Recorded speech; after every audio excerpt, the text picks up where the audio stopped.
Hey kitty cats and kittens, it's Froggy Friday.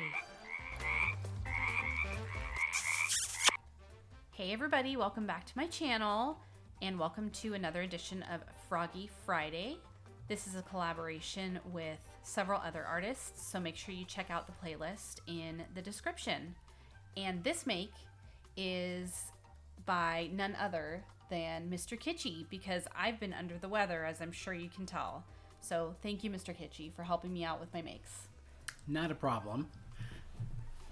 I have a problem, though, with that first caption about chalk tasting candy. These are my favorite Valentine's Day candy, and I disagree. They don't taste like chalk. They are delicious, sweet, and they send kind messages. And they taste like chalk. Definitely not. They definitely do. Anyhow, back to the frog. So I decided to do a conversation heart frog. Again, because it's my favorite Valentine's Day candy, and I thought that this was going to be a Froggy versus Froggy 2 for Valentine's Day next week. We moved it up, and there's no competition, but that's why there's a heart theme going on. And so I took the heart candies and I dipped them into UV resin, and as the caption just said, that created a huge problem, and that I trapped some air underneath them that the resin didn't get into once we poured. But only one part. Well, there were like 3 different parts, but it's fine. I fixed it later. Not as smooth as I would have wanted, but not bad so far. I actually really liked how the hearts looked. The one downside to the box I initially picked is that it doesn't have any green, and that wasn't intentional. We'll fix it later once I open another box. And Mrs. Kitschy is like gesturing frantically at me that I need to face the microphone instead of her when I'm talking, even though I'm talking to her. So I apologize if I'm too quiet, guys. So Mr. Kitschy is just putting some UV resin down, putting the conversation hearts down, and then he's putting it under the UV lamp to flash cure it. He will give it a full cure later, but he's doing that as he goes just to make sure everything stays in place and they don't fall out when he flips it over, because you definitely have to cure it from the bottom as well. Yeah, and I started putting hearts upside down on the top side, which is the bottom of the frog, and I was worried that if I didn't cure those right away that they would fall out of place, which is why I was actually holding it with my finger for a second there. So while we watch this repetitive process, Mrs. Kitschy, I have a question for you. Okay. What's your favorite holiday candy, since you hate my conversation hearts? I don't hate them. I actually do eat them. They are just slightly chalky. I'd have to say my favorite candy is anything Reese's Peanut Butter Cup. I especially like the Valentine's Day ones, though, because they are heart-shaped, but they are poorly heart-shaped. And they tend to resemble body parts that I'm not able to talk about on YouTube. I mean, we could talk about them, but it's probably just easier to say that I have them, a pair of them, and you don't. So as you can see, those are my hands. I do not remember why I have one glove on, but I do. And I went ahead and just put some toes in here for him. So I picked the wrong toe at first, had to take that one out.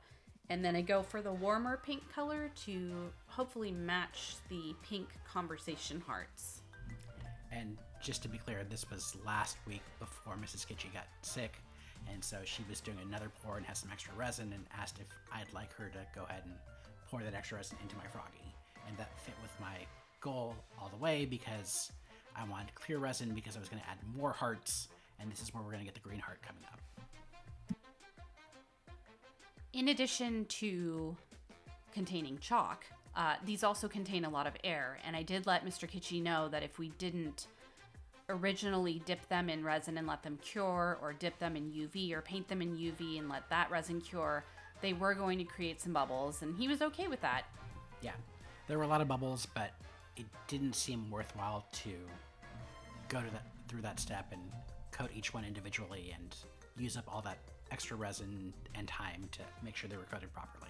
So here's me again, and this is after the resin's been sitting probably about a half hour or so, thickening up so I can do another layer of the chalk hearts. And as you can see, this box has some green. The first green one's right in the middle, and I was initially placing them very carefully, And I was like, oh, this is going way too slow. I don't have time for this nonsense. And I started pouring them out of the box. Forget it. Just chuck them all in there. And, I tried to separate some colors out a little bit to give some variety everywhere, but they ended up where they ended up. Actually, when I first started placing the hearts way back at the beginning of this project, I started by figuring out which expressions I wanted and which I didn't.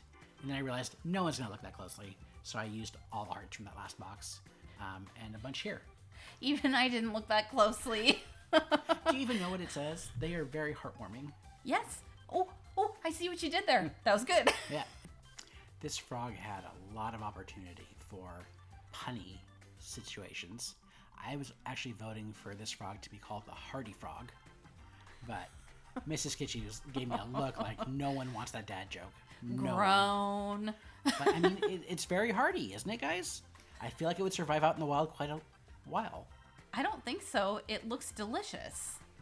But it's covered in resin, so it's a trap. Okay, but the animals don't know that. Oh, and don't look at this, guys. You don't see this. It's not there. It's not for Valentine's Day. Those aren't dragons. That isn't Overpoured right there. But it's definitely Overpoured. Why are you calling out my mistakes? It's not your fault. It's the mold. Yeah, we'll talk about that in the other video. So the idea was to use resin for the dragons and then for the frog, and I was actually going to move the dragons out of the shot and then do the frog separately. But the dragons have an issue, and so I couldn't move them, and so I apologize because the frog is off to the side, and you can't really see it very well.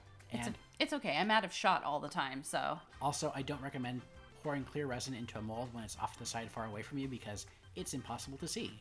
So the dragons have overspell because of the mold, but the frog has overspell because I couldn't see what the fuck I was doing. Oops. I'm not supposed to say that. We'll beep that out later in post. You can't swear on YouTube, sir. You definitely can, just not a lot. But so it was only after I added the alcohol ink that I realized just how much was in the mold. You're like, and abort I'm frantically like, no, mission. too much. And I also hated the color I picked. I was, at this point with all the overspell, I was frantic and not really thinking. I should have added pink in, I think, at this point, because the red by itself looks like someone stabbed the frog, and there's blood coming from various directions. Well, there is a Bloody Valentine collab, so, we could have gone that route. I don't, but that's supposed to be like really bloody and messed up, and I don't think the top reflects that. I mean, I guess if we say the frog croaked and had it belly up, the frog then we could have done it that way. Because thankfully, the top is okay. Yeah, so with the Overpour, it actually makes it really hard to demold. You don't have as good a grip on the mold as you would if it were just normal, but you managed. You had a little bit of issues, but you got there in the end. And see, the frog in the back from underneath looks just like a hot mess. Like, that color didn't work at all. But when you flip it over and it's right side up, the legs actually sort of look like they've got like little blood veins going to them, and it's kind of cool. Ooh. Oh, and there's the bubble. There's the big bubble. There's like one more next to it, and then one on a knee.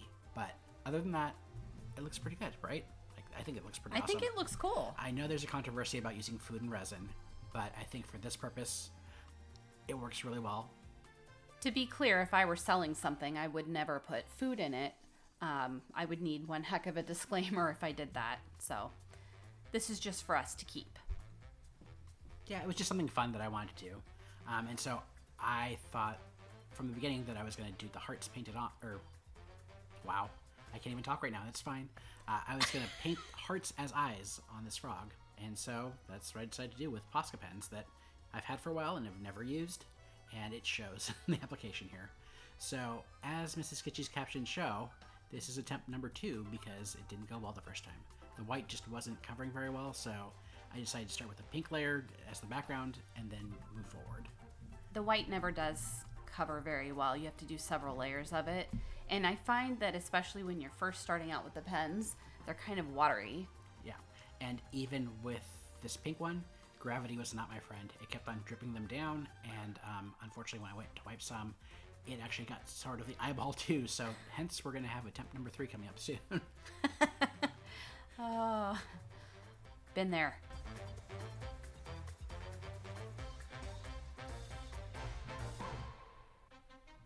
Those are good hearts. Yeah.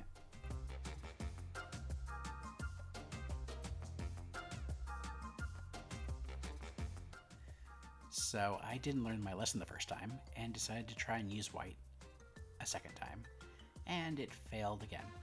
So I finally learned my lesson and just canned the white outline of the heart and went with a red heart on a pink background for the eyes. I think it looks good. I like it that way. Yeah, it looked good. It wasn't my original vision, but I think it worked out well.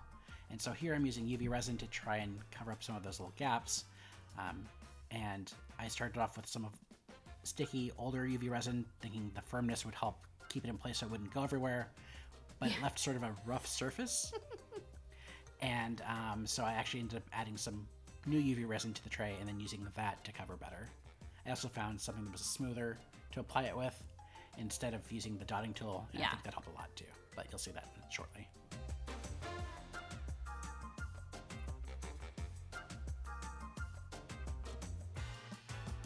Yeah, that's a much better tool to use. You can kind of flatten it out and smooth it out. You can also, if you're ever using UV resin to fill things in and you need it to be really smooth, you can hit it with a heat gun for a little bit before you cure it. And here's the final frog. I think he or she turned out fairly nicely, at least from the top. Just don't turn it upside down, and we're good. It doesn't look like a murder victim. Not at all. I like it. I think it was good. And again, thank you for taking over the makes while I was slowly dying in bed. But here I am. I'm alive. So yay.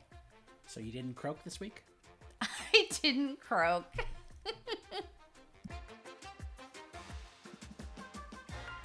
Thanks for hopping by. I'll see you soon.